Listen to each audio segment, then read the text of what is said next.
et messieurs, recevez mes salutations. C'est juste parfait et bienvenue dans ma chronique. Mesdames et messieurs, j'aimerais qu'on parle d'aujourd'hui de quelque chose d'assez spécial, d'une nouvelle pandémie qui est apparue ici dans la ville capitale du Congo, Brazzaville. Oui, une nouvelle pandémie a vu le jour. Après les bébés noirs, c'est une pandémie parce que ça a touché beaucoup de quartiers. Après la pandémie, pas du siècle mais du millénaire, le fameux Covid-19 ou la Covid-19, on ne connaît plus quel est l'article. Donc, et là, nous avons une troisième pandémie qui est en train de toucher tous nos ménages. Ça s'appelle... Vous n'avez pas des informations?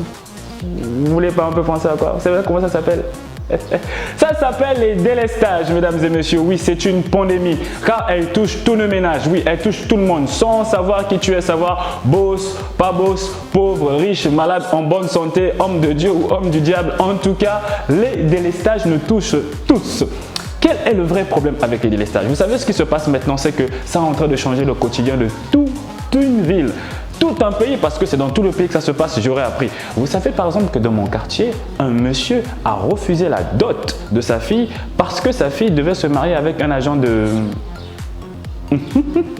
un agent de... Tu vois quoi? Tu vois de quoi je parle? Voilà. Oui, parce que quand le monsieur a appris... Quoi?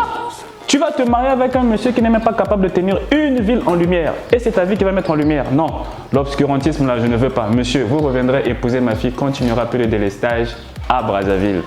On a compris comment l'histoire devait se finir. Il ne va jamais marier sa fille. Mesdames et messieurs, vous savez que moi, juste parfait, j'ai souvent l'habitude de beaucoup voyager. Et du coup, avec cette habitude de pandémie, de délestage, j'ai maintenant eu un mauvais équilibre. Je suis allé dans un pays que je vais taire le nom pour ne pas complexer certaines personnes. J'étais en France. Voilà, et en France, il n'y a pas de coupure de courant. J'étais là-bas, j'ai vérifié. Je vous assure que j'ai vérifié. J'étais dans un hôtel et il n'y avait pas de coupure de courant. J'étais en mauvaise santé, mais je me sentais mal. J'étais là, on me disait, mais qu'est-ce qui se passe? C'est pas ça. Un vrai Congolais est habitué à minimum 3 coupures de courant par jour. Et sans compter la coupure de la nuit. C'est important pour notre équilibre de santé. Donc du coup, j'étais là en train de me dire, mais qu'est-ce qui ne va pas? Je suis allé voir le réceptionniste et je lui ai dit, mon frère, c'est une question de vie ou de mort. Aujourd'hui, un match de Ligue des Champions de football, s'il te plaît, 2 heures avant le match, coupe le courant dans ma chambre. Tu avais le petit Mundele, le petit blond qui paniquait. Mais comment je peux faire, monsieur? Mais c'est pas bien. Il dit, je te dis que c'est pour mon équilibre, c'est une question de vie ou de mort. Ça fait 16 jours que je suis ici et en 16 jours, je n'ai pas connu une coupure de courant. Mais je vais mourir, je ne suis plus moi, tu vois. Le gars, comment on s'est chamaillé jusqu'à ce qu'il a respecté 2 heures. Ah, c'est une très bonne nouvelle. 2 heures avant le match Paris Saint-Germain-Manchester City. Il a coupé le courant dans ma chambre. Et là, je me suis ressenti encore dans les quartiers de Brazzaville. Parce que tu sais, quand on coupe le courant, ça te donne toujours envie d'insulter. Là, tu insultes.